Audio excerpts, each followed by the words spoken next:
우리는 2023년 오늘 함께 지어져가는 교회로 있지요.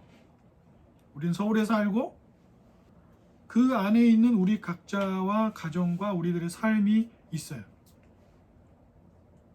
그러니까 우리는 러시아 우크라이나 전쟁도 알고 세계 경제 상황에 대한 이해도 있고 또 우리 각 지방에 대한 그런 경험이나 이런 것들도 있는 거죠. 그리고 그렇기 때문에 한 100년 전 여기 살았던 사람한테 유재석 그러면 그 사람이 유재석이 누군 줄 알아요? 우리는 지금 여기 대한민국 사는 사람들한테 유재석 그러면 거의 대부분 알잖아요. 유명한 TV 프로그램의 MC니까. 그죠? 마치 그것처럼 지금 우리가 이 결혼, 이혼, 재혼 이런 주제를 보고 있지만 이 모든 내용들은 고린도 교회 지체들이 2000년 전에 2000년 훨씬 전에 그 1세기 당시에 고린도라고 하는 도시에서 살고 있으면서도 아주 소수의 그리스도인들이자 교회였던 고린도 교회 지체들이 사도 바울에게 던진 질문에 대한 답이에요. 그러니까 영화 볼 때나 드라마 볼 때 몇 년, 서기 몇 년, 그때 뭐가 어쨌다 그러면서 영화를 시작하면 드라마가 시작되면 우리는 그때 그랬구나 하면서 보는 거잖아요. 그죠? 마찬가지로 우리가 이 고린도전서 7장을 읽을 때는 당시에 고린도 교회 사람들이 사도 바울에게 어떤 삶의 형편에서 어떤 문화와 어떤 사회 구조 속에서 이걸 질문했느냐를 생각을 해야 된다는 거죠. 2000년 전의 이야기이기 때문에 오늘 우리와 상관이 없다 이런 얘기가 아니라 그 당시 무슨 배경과 사정을 가지고 사도 바울에게 뭘 질문했길래 이런 대답을 했는가. 그래서 제가 주의하라고 말씀을 드렸죠. 뭘 주의해야 됩니까? 고린도전서 7장은 성경이 가르치는 결혼과 관련된 모든 것을 종합적으로 설명하고 있는 본문이 아니라고 말씀을 드렸어요. 그래서 역사적으로 이 고린도전서 7장을 오해하고 잘못 설명하고 잘못 이해해서 잘못 살았던 사람들이 실제로 많았다고 제가 설명을 드렸습니다. 그럼 잘 보세요. 결혼, 이혼, 재혼, 독신과 관련, 독신은 뭐 여러 형태가 있는 거죠. 결혼하기 전에 아직 결혼을 안 한 사람의 독신도 있는 거고, 결혼했는데 남편이 먼저 죽거나 아내가 먼저 죽어서 있는 사람도 있을 거고, 결혼했는데 안 믿는 남편이나 아내가 자기를 버려서 혼자 있는 사람들도 있을 수 있죠. 다양한 형태의 독신의 형태가 있는 거예요. 근데 이런 내용들이 당시에 어땠다고요? 당시에 고린도 사람들에게 영향을 미쳤던 문화가 뭐가 있었다고 그랬어요? 금욕주의, 욕망을 자제하는 것. 그래서 성적인 부부인데, 이미 부부인데 성적인 관계를 맺지 않는 게 더 남들보다 그렇지 않은 성관계를 하는 부부들보다 더 고상한 부부다 라고 하는 것. 혹은 약혼을 했어요.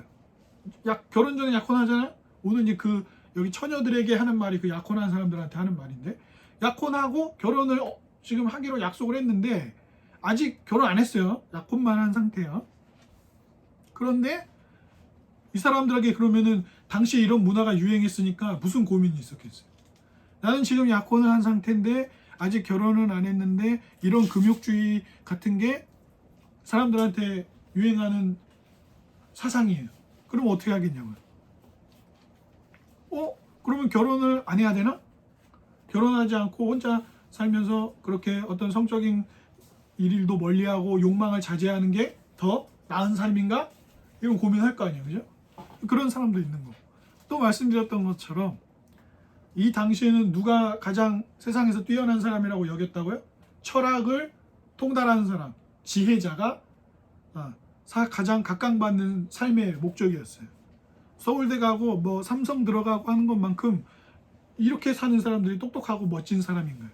근데 이 사람들은 어떤 게 있었다 그랬어요? 지혜를 얻으면 내가 자유롭게 뭐든 행할 수 있다 라는 것을 생각하는 문화가 있었다고 했잖아요. 그러니까 이런 다양한 배경을 가진 사람들이 고린도 사람들이에요. 고린도 교회 사람들. 이런 기초와 문화들이 있는 상태에서 사도 바울이 이 사람들이 사도 바울에게 편지로 했던 질문에 대한 답을 간략하게 하고 있다. 이렇게 이제 이해를 하셔야 되는 거예요. 그래서 처녀들에게 뭐라 그래요? 임박한 환난 때문에, 또 혹은 뒷부분에 뭐라고 설명합니까? 28절에 육신의 고난이 있을 수 있어서 내가 너희를 아끼기 때문에, 목회자로서 여러분을 아끼기 때문에 임박한 환난이나 육신의 고난 때문에 여러분 어떻게 하라고요? 그냥 혼자 있으라고. 그렇지만 장가가거나 시집가는 것도 죄 짓는 일이 아닙니다. 이렇게 설명하고 있어요. 자, 이제 이런 설명을 하고 있는 이유가 있는 거예요. 잘 보세요. 이제 저를 보세요. 결혼 정년기가 됐어요. 지금 여기서 처녀라는 말은 그냥 처녀라는 단어예요. 원어로 봐도 처녀라는 단어예요. 그런데 이게 뭘 의미하냐, 학자들이 고민을 많이 했어요. 결혼 정년기 또는 결혼을 정했어. 아까 말씀드린 대로 우리로 따지면 일종의 약혼을 했어요. 그런데 아직 정식 결혼은 안 했어요. 그런데 이런 상태에 있는 사람들이 아까 뭐라 그랬죠? 금욕주의가 유행하고 금욕주의 문화가 우리를 휘어감고 있으니까 어떻게 해요? 결혼하면 성관계를 할 수도 있고 욕구를 펼쳐내면서 살아야 되잖아요. 그러니까 금욕주의적인 생각에서는 그러면 안 되잖아요. 그죠? 그러면 안 되잖아요. 그렇지 않은 게 더 고상하고 멋진 삶이잖아요. 그러니까 어떤 고민을 했겠다고요? 그러면 이미 약혼을 했거나 결혼 정년기에 있는 사람들, 혹은 독처하게 된 상태로 재혼을 다시 생각하고 있는 사람들은 그럼 우리 어떡합니까? 이런 게 요즘 지금 이 도시를 휘어싸고 있는 문화이자 사상의 기초인데 우리는 어떻게 해요 그러면? 질문을 했을 거 아니에요. 사도 바울이 대답하는 거예요. 일단은 무엇 때문에 라고 본문에 얘기하고 있습니까? 임박한 환난과 28절에 육신의 고난이 있을 수 있으니 어떻게 하라고요? 독처하는 경우 그대로 있는 것도 괜찮고, 그러나 또 뭐도 괜찮다고요? 시집 가거나 장가 가는 것도 죄 짓는 일은 아니야. 이렇게 설명하고 있어요. 그러면 이제 이거 여기서 중요한 거예요. 임박한 환난과 육신이 겪는 어려움이 도대체 뭐길래 사도 바울이 웬만하면 혼자 있으라. 아직 결혼 안 한 사람은 결혼 정년기에 있거나 약혼했는데 아직 결혼 안 했거나 아니면 결혼했다가 지금은 혼자 있는 사람들에게 웬만하면 그대로 있어라. 부르신 삶 그대로 있어라. 혼자 살아라. 라고 왜 얘기하냐는 거예요. 임박한 환난이 뭐냐는 거예요. 이게 학자들의 의견이 갈려요. 어떤 사람들은 고린도 교회가 그 지역에 있을 어떤 기근, 그러니까 흉년이 드는 거예요. 그러니까 경제적으로 아주 굉장히 어려운 상황이 찾아오는 역사적 배경을 설명하는 사람들이 있어요. 많은 학자들이 그걸 얘기해요. 또 한편의 사람들은 아직 당장은 아닐 수 있는데 예수님이 종말을 설명하실 때, 그러니까 예수님 종말은 뭐라 그랬어요? 예수님이 오셨잖아요. 2000년 전에. 그리고 다시 오실 거잖아요. 이 모든 시기가 종말이에요. 종말은 특정하게 어떤 마지막 2035년에 예수님 오십니다. 그 종말 얘기하는 게 아니고 예수님이 처음 오셨고 그 다음에 나중에 다시 오실 건데 이 사이의 시간을 파루시아라고 하는 종말의 시기로 보는 거예요. 그런데 예수님이 이 종말의 시간을 말씀하실 때 뭐라 그랬어요? 지진이 일어나고 기근이 일어나고 이런 설명들을 하셨었단 말이에요. 예수님이 아직 사역하실 때, 그죠? 그 설명을 하셨어요. 그래서 마태복음이나 마가복음에 그 얘기가 나와요. 예수님이 그 종말에 대해서 그리고 또 어떤 일들도 있다 그랬죠? 적그리스도가 나와서 자기가 막 예수라 그러고 자기가 하나님이라 그러면서 사람들을 꼬셔가지고 잘못된 길로 인도하는 사람들도 있을 것이다. 흉년도 될 것이다. 참 두려운 시기다. 이런 설명을 하셨어요. 그러니까 실제로 고린도 도시에 그 역사적으로 기근이 찾아올 것을 설명하는 학자들도 있고, 이제 곧 다가올 믿음을 갖는다는 이유로 받게 될 신앙의 핍박을 거론하는 사람들도 있어요. 학자들마다 의견이 분분해요. 각자 되는 근거도 있어요, 다. 그런데 신앙의 핍박을 당장 설명하자니 사도 바울이 지금 현재를 설명하고 있거든요. 사도 바울이 임박한 환난이라는 게 지금 현재적인 내용으로 설명을 하고 있어요. 그래서 이런 모든 것들을 종합해 봤을 때 어떤 걸 생각해 볼 수 있냐면, 로마서 13장 한번 같이 보겠습니다. 로마서 13장 11절 12절입니다. 신약 성경 로마서 13장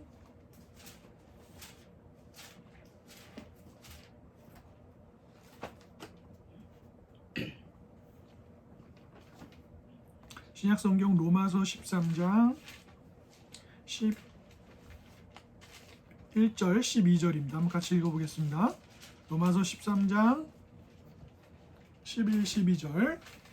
로마 사람들한테 쓴 편지죠. 사도 바울이 뭐라고 얘기하고 있나 봅시다. 이 시기에 대해서 11절과 12절입니다. 13장 11절 12절 로마서.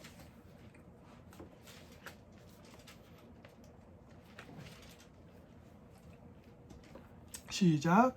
또한 너희가 이 시기를 알거니와 자다가 깰 때가 벌써 되었으니 이는 이제 우리의 구원이 처음 믿을 때보다 가까웠습니다. 밤이 깊고 낮이 가까웠으니 그러므로 우리가 어둠의 일을 벗고 빛의 갑옷을 입자. 여러분, 때가 되었어요. 어떤 때가 되었어요? 깨어날 때가 됐어요. 지금 잠잘 때가 아니에요. 주님이 다시 오실 날과 그 구원이 우리가 처음 믿음을 가졌을 때보다는 가까워졌잖아요. 그죠? 언제인지 모르는데 시간은 가고 있으니까 가까워지고 있단 말이에요. 그 설명을 사도 바울이 지금 하고 있어요. 자, 뭔 얘기냐?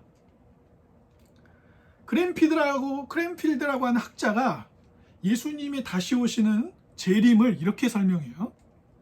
재림은 필연적으로 몇 달 또는 몇 년 내에 일어나야 한다는 의미가 아니고, 그것이 어느 순간에, 그러니까 시간이 지금 가고 있기 때문에, 예수님이 언제 올지는 모르지만 시간이 가고 있기 때문에 오실 거란 말이죠.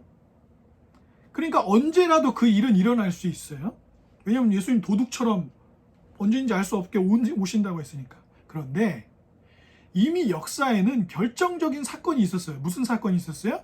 예수님의 이 땅에 오시고 사역하시고 죽으시고 부활하시고 하늘로 올라가신 일이 발생했어요. 그래서 그 뒤부터 다시 오실 때까지를 뭐라고 한다고요? 종말의 시기이자 파루시아라고 했잖아요. 그러니까 여러분, 책을 다 쓰고 나면은 그 책을 다 쓴 저자가 책 맨 앞에는 뭐가 있어요? 보통 책의 서문이라는 게 있어요. 그건 프롤로그예요. 프롤로그가 뭐예요? 이제 책을 시작하겠습니다. 내가 이 책 내용을 본격적으로 시작하기 전에 이 책을 읽는 여러분들에게 하고 싶은 말이 있어요. 짧게 그 얘기를 해요. 그리고 책을 써요. 그럼 책이 끝나고 나면 뭘 써요? 에필로그를 써요. 에필로그는 뭐예요? 이 책이 이제 끝났습니다. 그런데 이 책이 끝나면서 내가 여러분들한테 이런 얘기는 조금 더 하고 싶네요. 그래서 책에는 프롤로그와 에필로그가 있어요. 서문과 책이 끝나고 뒤에 쓰는 내용이 있어요. 편지 다 쓴 다음에 뭐 써요? 추신, PS. 그래서 편지 다 썼어요. 그래서 PS. 지난번에 네가 얘기했던 뭐는 다음에 어떻게 할 때 가져와라. 이런 게 있어요. 자, 그것과 같이 이미 예수님이 오셔서 복음의 모든 일을 이루시고 하나님 나라가 이 땅 가운데 임하도록 일이 일어났어요. 그리고 지금 우리가 살고 있는 이 시기는 어떤 시기예요? 에필로그예요. 일단 책의 중요한 본론을 다 썼고 그 뒤에 이제 짧게 마무리하면서 쓰고 싶은 내용을 쓴 것. 그래서 우리에겐 길게 느껴져요. 나는 100년을 살아요. 100세 시대니까. 그리고 예수님 오시고 하늘로 올라가신 다음에 지금까지 2000년 이상 시간이 지났어요. 그러니까 우리한테는 길어요. 그런데 성경에서 하나님은 영원하신 분이라고 그랬잖아요. 그래서 뭐라고 그랬어요? 성경에 짧게 뭐라고 설명되어 있어요? 주께는 하루가 천년 같고 천년이 하루 같아요. 왜? 그분은 시간의 구애를 안 받아요. 하나님은 시간을 통치하시는 분이에요. 영원하신 분이라고요. 우리가 이해하기 어렵지만 말입니다. 그래서 여러분 그런 영화 보시잖아요. 인터스텔라 같은 영화 보면 주인공이 이제 블랙홀에 빨려 들어간단 말이에요. 그래서 거기서 딸을 만나거든요. 과거의 딸을 만나요. 그래서 막 신호를 보내잖아요. 막 책을 흔들고 막 이런 거 하죠. 근데 그게 시간을 뭘 설명해 주는 거냐면 그 영원의 시간 가운데는 과거도 없고 현재도 없고 미래도 없어요. 다 동시간이에요, 그냥. 그러니까 동시간도 아니야. 그냥 시간이 따로 과거, 현재, 미래가 있지 않다고요. 그래서 블랙홀로 들어간 아빠가 과거의 딸에게 신호를 보낼 수 있었던 거예요. 대충 이해하자면, 과학적으로 대충 따라가 보자면 말이에요. 그러니까 영원하신 하나님께는 지금 우리는 예수님은 진짜 나쁜 분이야. 곧 오신다고 해놓고서 예수님한테 곧은 2000년 지났는데 지금 진짜 너무하시네. 우리는 그럴 수 있어요. 우리는 좀 야속할 수 있어. 그런데 만약에 예수님이 한 20년 전에 오셨다. 그럼 우린 괜찮아요. 근데 일단 그러면 우리에게는 어떤 시간이 없는 거예요? 예수님 20년 전에 오셨으면 우린 김치우라고 김루디아하고는 아무 상관이 없는 사람들이에요. 우리에겐 존재하지 않는 존재잖아요. 그래서 더 누리는 것도 있는 거죠. 그러니까 우리에겐 야속하지만 그 에필로그와 같은 삶을 사는 거예요. 우리는 지금. 제가 이 말씀을 드리는 이유는 기근이 문제가 됐을 수도 있고요. 그러니까 실제 삶의 현실적인 어려움들을 사도 바울은 얘기하는 거예요. 임박한 환난과 육체적인 고난을 설명하는 사도 바울은 우리가 지금 현실적으로 예수 그리스도를 믿고 따르기 때문에 당하는 어려움이 있다는 거예요. 현실적으로. 그리고 그런 어려움과 함께 오늘 본문에서 29절부터 31절까지 보면 우리의 때가 단축해졌기 때문에 우는 자들은 안 우는 자든 것처럼, 너무 기쁜 것도 그렇지 않은 것처럼 이 세상은 지나가니까 를 설명하고 있어요. 이게 무슨 말이에요? 지금 우리가 살고 있는 여기는 어떻게 돼요? 새 땅과 새 하늘이 될 거예요. 그러니까 지금 우리가 살고 있는 여기가 없어지는 게 아니고요. 우리가 부활할 때 지금의 육신과는 다른 부활의 몸을 입는 것처럼 예수 그리스도께서 다시 오셔서 이 세상을 어떻게 하신다고요? 종말이 되면 새 하늘과 새 땅으로 새롭게 하실 거라고. 지금처럼 환경오염, 우주 쓰레기, 미세 플라스틱, 미세먼지 이런 거 아니고, 지금처럼 에너지가 고갈되고 이런 거 아니고 완전하게 새로움을 입은 새 하늘과 새 땅으로 변모시키실 거라는 것이 성경의 가르침이에요. 그러니까 여러분 무슨 말이에요? 나중에 예수님 만나면 우리가 이제 종말이 됐어요. 예수님과 하나님 나라를 영원히 누려요. 근데 갑자기 주머니에서 우리가 카드를 꺼내가지고 예수님 우리 저기 버거킹 가요. 그래가지고 버거킹 가가지고 자기 통장에 있는 잔고로 카드를 긁어가지고 예수님하고 버거킹 먹어요? 뭘 먹을진 모르겠어요. 그리고 먹어야 되는 부활의 몸일지도 모르겠어요. 그건 성경 설명하진 않으니까요. 하지만 그때 가서도 우리가 천국에 왔어. 우리 천국에 왔는데 나는 믿음 생활을 잘했네?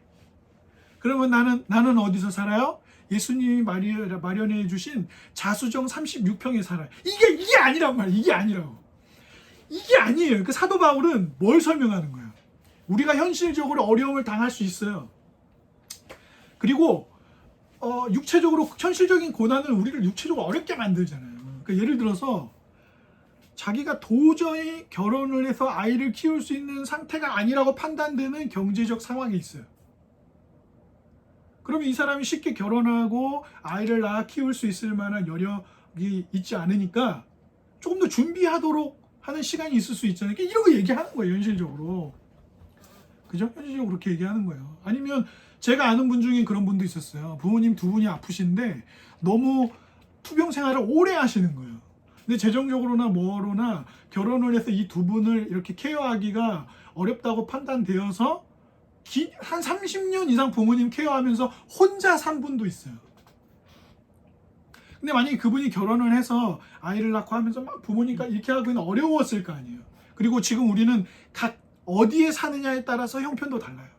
내가 한국에서 태어났냐, 내가 아프가니스탄에서 태어났냐, 내가 이집트 사람이냐, 내가 지금 아르헨티나 사람이냐에 따라서 경제적 형편이나 이런 것도 너무 천차만별이에요. 즉 그런 현실적인 어려움이 고린도에도 있었는데, 그런 것들과 육체적인 고난의 진함을 마주해야 하는 사람들에게 무조건 결혼하라고 할 수는 없다는 거예요. 그리고 그것이 나중에 뒤에 가면 뭐가 나와요? 결혼하면 아까 사도 바울이 어떻게 했다고 그랬어요? 아, 내 남편을 어떻게 기쁘게 할까? 결혼하면 내 아내를 어떻게 기쁘게 할까? 근데 이 아내를 기쁘게 하려는 것, 남편을 기쁘게 하려는 것이 틀렸다고 사도 바울이 얘기하는 거예요? 아니에요. 그래서 이 고린도전서 7장에 오해를 많이 받았다. 그런 얘기 하는 거 아니에요.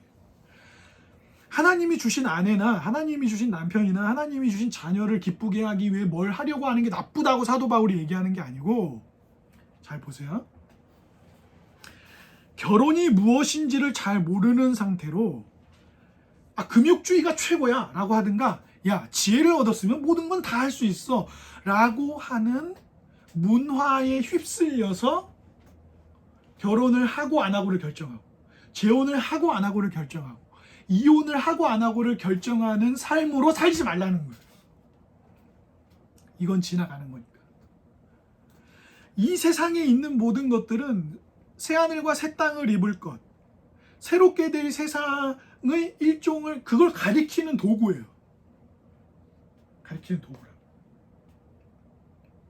그래서 이 세상에 있는 역할들이 새하늘과 새 땅이 되면 쓰이지 않을 것도 있고 완전히 새로워질 거란 말이에요. 그러니까 그런 상황에서 결혼해가지고 그냥 남편 얘기 들어주다가 세월 다 보내고, 부인 어떻게 해줄까 하는 세월 다 보내는 그런 삶을 살지 말라는 거예요. 그렇게 시간 보내는 거예요. 이 세상의 문화와 시대의 구조와 이런 것들에 휩쓸리다가, 옛날에는 조선시대 때는 어떻게 했어요? 세월이 조금 있으면 결혼해야 돼요. 루디아도 몇 년 있으면 결혼해야 돼요. 조선시대 따지면 이몽룡이 성춘향을 16살에 만났어요. 근데 거기도 보면 뭐라고 얘기하고 있냐면, 성춘향과 이몽룡이 결혼할 정년기인데 빨리 만난 게 아니에요. 16살인데도. 그 전에 결혼한다니까요. 저희 할머니 시대 때, 할머니 할아버지 시대 때만 해도 그분들 다 10대 때 결혼했어요. 그러니까 아이를 막 7명, 8명 낳을 수 있는 거예요. 10대. 그리고 실제로도 김연아 선수가 이번에 그 유퀴즈 나와서도 얘기했는데, 이미 10대 후, 왜 피겨스케이팅 선수들은 빨리 은퇴를 하냐? 소치 올림픽 당시에 김연아 선수가 24살이었는데 거기 출전한 선수들 중에 가장 거의 고령자 그룹이었어요. 그리고 피겨스케이팅은 한 번 금메달을 딴 선수가 다음 올림픽까지 나온 케이스가 별로 없어요. 금메달 한 번 따면 그런 끝이, 정년기가 끝나는 거예요. 그러니까 운동선수들도 이미 10대, 요즘 많이 다르지만 특히 피겨 같은 종목은 10대 후반에 고점을 찍고 끝나는 거예요. 그래서 의사들도 얘기하잖아요. 이미 성장을 다 했다, 성인이 되었다 그러면 그때부터 노화 시작이에요. 노화가 시작이라. 그러니까 그런 모든 육체적인 부분과 이런 것들과 경제적 상황들과 또 신앙에 대한 핍박들과 이런 것들을 다 고려하면서, 그게 현실적인 어려움이니까, 그러면서도 우리는 에필로그를 살고 있기 때문에 이 에필로그를 살면서 어떻게 하지 말라는 거예요? 시대에 휩쓸려서 뭐 빨리 결혼해야 된다, 늦게 결혼해야 된다, 혼자 사는 게 멋지다, 아니다 결혼한 게 멋지다, 결혼은 했지만 성관계를 안 하는 게 멋지다, 결혼을 했지만 우리가 지혜자이니 그냥 아무 남자나 아무 여자나 막 만나고 다녀도 되는, 이런 모든 문화에 휩쓸려 있는 사람들에게 거기에 휩쓸리지 말고, 결혼하는 사람들은 어떻게 하라는 거예요? 하나님이 주신 결혼의 의미가 뭔지를 분명히 알고 결혼의 목적과 그 내용들을 알아서. 그래서 우리가 오늘 아까 말씀 예배 시작하기 전에 어디 읽었어요? 마가복음 12장 읽었어요? 사두개인들은 어떤 사람들이에요? 부활이 없다고 말하는 사람들이에요. 근데 예수님한테 와서 뭐 물어봤어요? 예수님 골탕 먹이려고 예수님 어떤 형제가 있는데 형제가 7명이나 있는데 첫째가 어떤 여자랑 결혼을 했는데 죽었습니다. 그래서 계대법이라고 하는 유대 율법에 따라서 둘째랑 결혼했는데 또 남편이 죽었습니다. 셋째 죽었습니다. 넷째 죽었습니다. 일곱째까지 다 죽었습니다. 이 여자는 부활하면 누구의 부인입니까? 부활을 안 믿어요. 자기들은 부활을 안 믿는데 예수님 골탕 먹이려고 어려운 난제를 가지고 온 거예요. 근데 예수님 뭐라고 하셨어요? 예수님 뭐라고 하셨어요? 크게 성경을 오해해요. 부활하면 시집도 안 가고 장가도 안 가요. 너네가 하나님을 크게 오해했어. 그게 무슨 말이에요, 여러분? 창세기를 시작하면서 하나님이 아담과 하와를 지어 둘을 하나 되게 하시니 보시기에 너무 좋았다 그랬어요. 그러면서 어떤 사람들 뭐라 해요? 무조건 결혼을 하는 거야. 어디 무조건 하라고 돼 있어요. 성경 전체는 하나님이 누군가를 어디로 부르셔요? 결혼으로 부르셔요. 성경은 또 우리에게 뭐라 해요? 누군가는 독신으로 살도록 부르셔요. 또 보세요. 독신은 한 종류만 있는 게 아니라고 말씀드렸어요. 독신은 언제 있어요? 결혼하기 전에 다 독신이에요. 결혼했는데 남편이나 아내가 먼저 떠났어요. 그 다음 독신이에요. 아니면 나는 절대 원하지 않는데 남편이나 아내가 진짜 나를 버리고 어디로 가버렸어. 찾을 수가 없어. 그 사람들도 독신이에요. 그래서 이 모든 이들에게 사도 바울이 하는 얘기는 뭐예요? 우리는 에필로그 살고 있지요. 우리는 현실적으로 당하는 어려움들도 있지요. 그러니까 어떻게 하라는 거예요? 결혼으로 부름받은 사람들은 결혼하십시오. 그런데 아직 하나님이 나를 결혼으로 부르셔서 이 결혼이라는 것을 통해서 하나님을 더 사랑하고 이웃을 사랑하도록 부르신 삶이라는 확신과 소명이 있지 않으면 홀로 있으라는 거예요. 이런 여러 정황들 때문에. 남편 기쁘게 해요. 아내 기쁘게 해요. 그런데 남편 기쁘게 하고 아내 기쁘게 하는 세상 문화에 휩쓸려서 거기에만 온 정신을 팔고 복음을 기뻐하고 복음을 나누고 이웃들 사랑하고 하나님 사랑하는 삶으로 갈 수 없다면 주의하라는 거예요. 남편과 아내 기쁘게 하지 말라는 얘기예요. 아까 에베소서에서는 5장에서 뭐라 그랬어요? 아내들이요 남편을 존중하십시오. 남편들한테 뭐예요? 주께서 여러분을 사랑하신 것처럼 여러분의 아내를 자기처럼 사랑하십시오 그랬잖아요. 사도 바울은 두말하는 사람이 아니에요. 이러한 정황에 대해서 설명하는 거예요. 여러분 에필로그 살고 있어요? 현실적인 어려움이 있어요? 그러니까 독신으로 부름받은 사람들은 독신으로 거하십시오.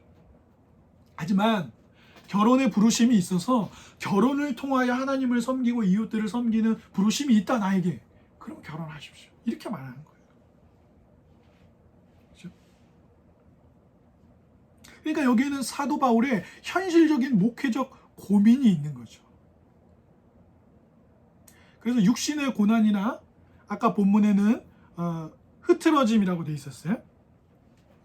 흐트러짐 없이 살도록 여러분 주의하십시오. 삶이 흐트러지면 안 됩니다.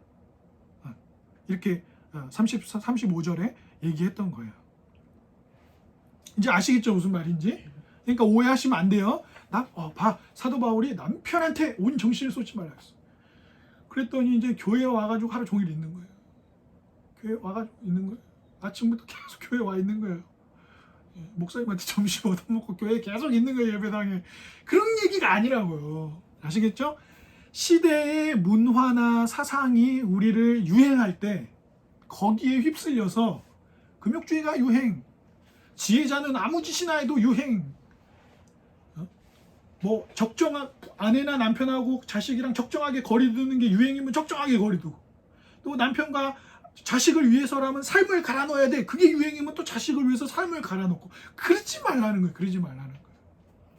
이 에필로그의 삶 속에서 하나님과 이웃을 사랑하는 복음의 삶으로 부름받았으니 그 영역을 살아가라고 말하는 것이죠.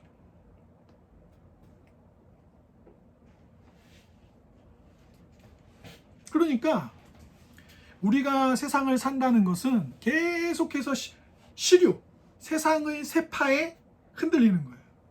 여러분 우리가 200년 전 오늘 여기 있었으면 지금 우리는 어떻게 있어야 돼요? 우리는 지금 머슴살이 하고 있어요. 네. 머슴살이 하고 있어요. 그죠? 200년 전 오늘이라면 조선시대였을 테니까. 그런데 갑자기 우리가 거기서 자기 거기 상전한테 내가 머슴살이 하고 있는 집안한테 그래가지고 호건 형제가 양반이고 제가 머슴인데 가서 호건아 밥 먹자. 저는 바로 두드려 맞는 거예요. 저는 미친 사람이 되는 거예요. 이건 있을 수 없는 일인 거예요. 그러니까 200년 전에는 왕이 가가지고 우리 대통령 뽑아야지 그러면 대통령이 뭔데 막 이럴 거 아니냔 말이에요. 그러니까 각 시대에는 유행하는 문화와 사상과 그 시대를 지탱하는 구조와 이런 것들이 있는 거예요. 그러니까 각 시대에는 그런 게 있어요. 우리도 지금 2023년을 살고 있어요. 요즘의 유행은 뭐예요? 너의 삶은 너의 것이다. 여러분 재밌는 얘기를 하나 해드릴까요? 사람들은 결혼하면 돈 모으기가 힘들다 그래요. 애 키워야죠, 뭐 집 사야죠. 근데 실제로요. 제가 그 팀켈러 목사님이 자기 책에서 그 사회학 연구 자료를 링크 이렇게 각주로 두셨는데 결혼한 사람들이 돈 더 많이 모아요. 결혼한 사람들이 되게 경제적 형편이 더 나아요. 실제 통계는. 근데 뭐예요? 결혼하면 경제적으로 더 힘들어져서 안 하잖아요. 그리고 또 어떤 게 있어요? 결혼하면 내 삶이 없어. 그러니까 세상 사람들의 판단과 전통과 문화와 이런 거 신경 쓰지 말고 네 내면의 목소리를 들어라. 네 스스로 결정해라. 이게 요즘 개인주의가 유행이에요. 요즘은 그래요. 그러니까 사랑하는 여러분, 우리의 삶의 곤혹스러움은 뭐예요? 하나님이 비도 주시고 햇빛도 주시고 꽃도 피게 하시고 바람도 불고 눈도 내려요. 하나님은 우리에게 강도 주셨고 바다도 주셨고 물고기도 주셨고 소도 주셨고 돼지도 주셨고 오리도 주셨고 다 주셨어요.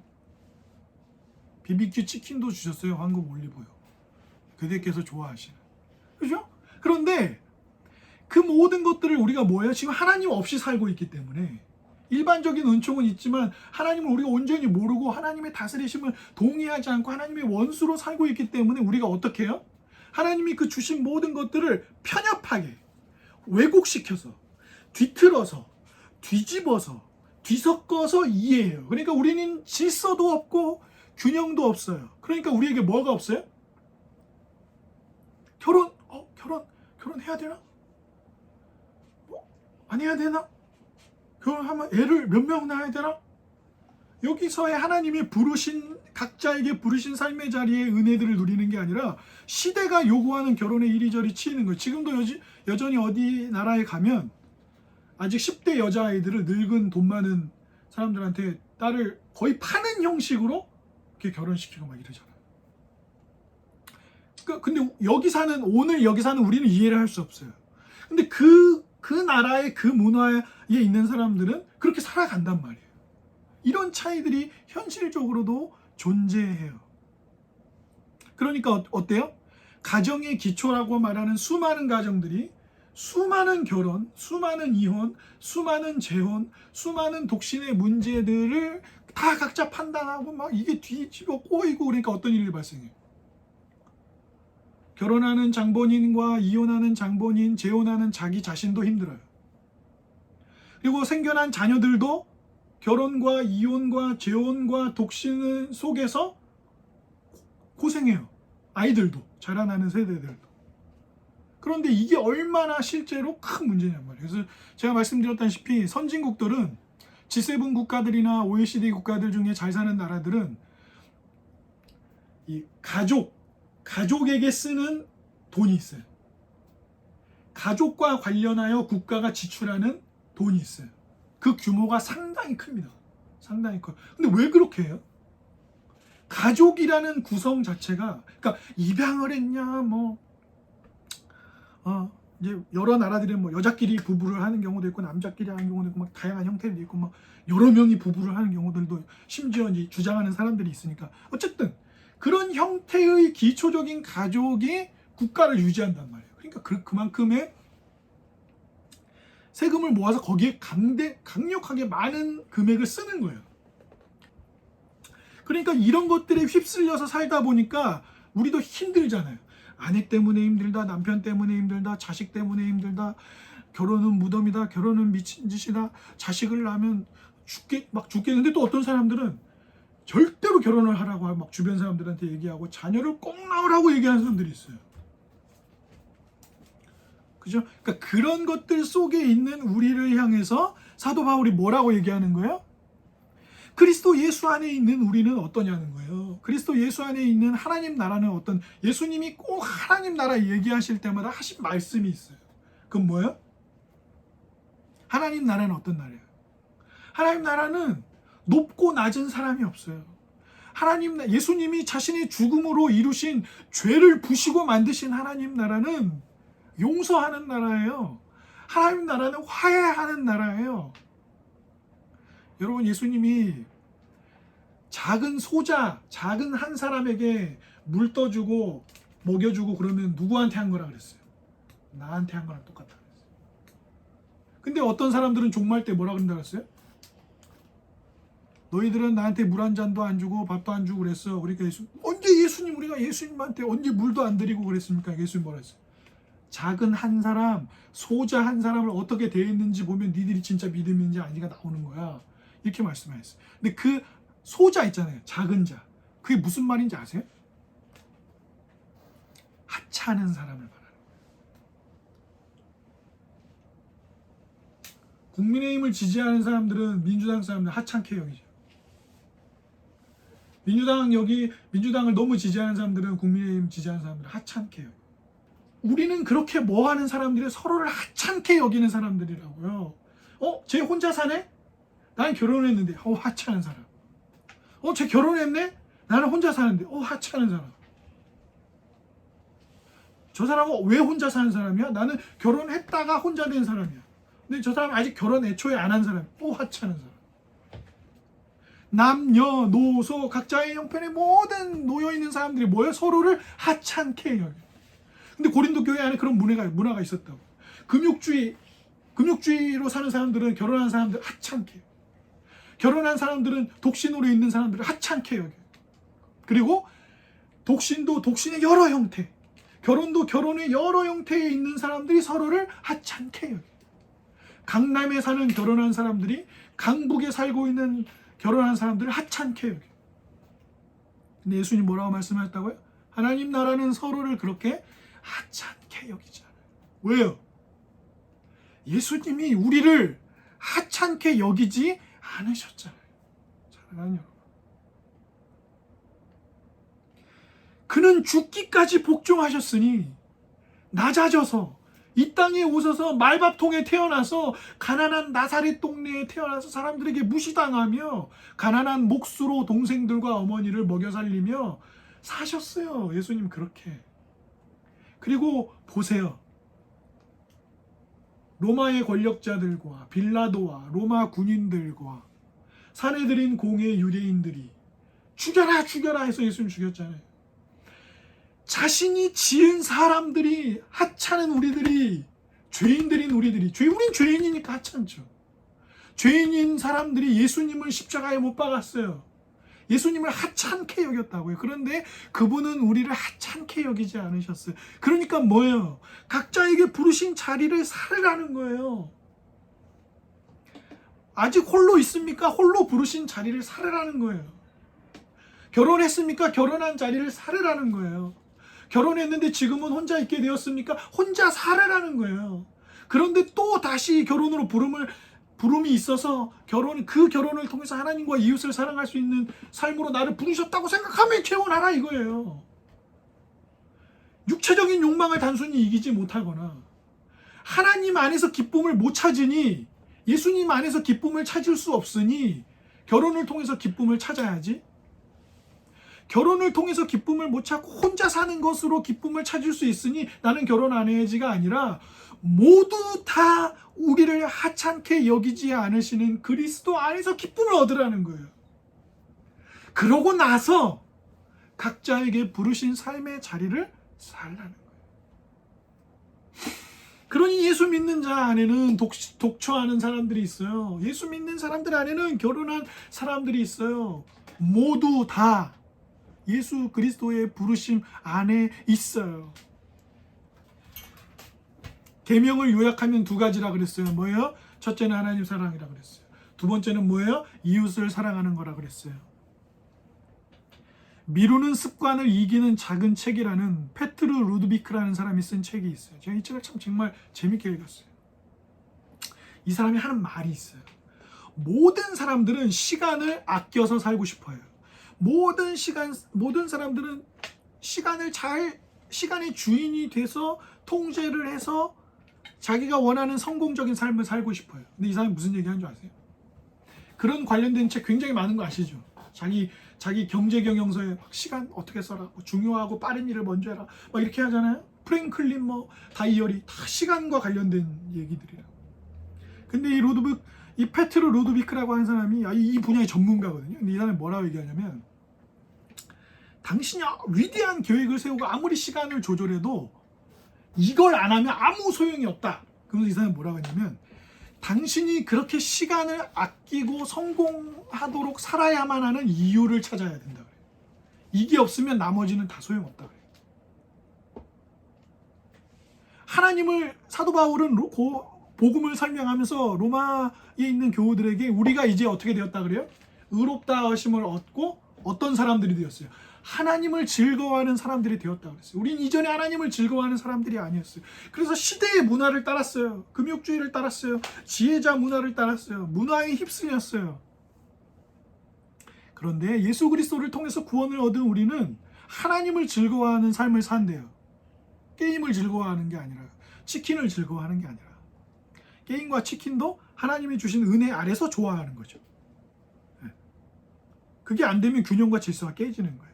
그런데 우리는 사랑하지 않아서 서로를 하찮게 여기는 사람들이에요. 서로를 원수로 대하는 사람들이에요. 근데 그리스도 예수만이 뭘 하게 해주세요? 하나님과 이웃을 사랑하도록 우리의 삶을 새롭게 하신다고. 그 얘기는 곧 무슨 얘기예요?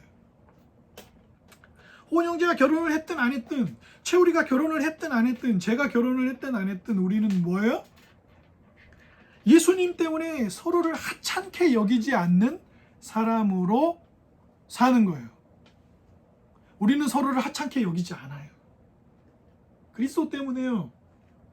그래서 그 사람이 혼자 있든 그 사람이 결혼을 했든 우리는 어떻게 하는 거예요? 서로를 돌보는 거예요. 서로의 삶에 관심을 갖는 거예요. 그리고 그 사람의 필요가 눈에 보이면 내가 할 수 있는 것으로 그의 필요를 채우는 거예요.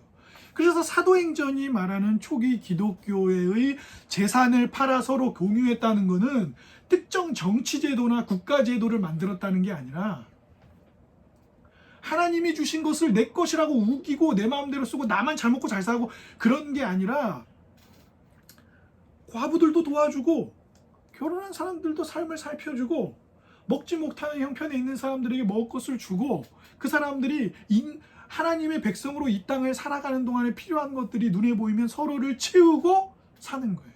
서로를 하찮게 여기지 않고요. 주 안에 사랑하는 여러분, 그래서 결혼하든 재혼을 하든 뭐하든 부르심을 받은 그 은혜 안에서 하나님이 말씀하신 하나님과 이웃을 사랑하는 목적으로 살도록 부르심이 있으면 하라는 거예요.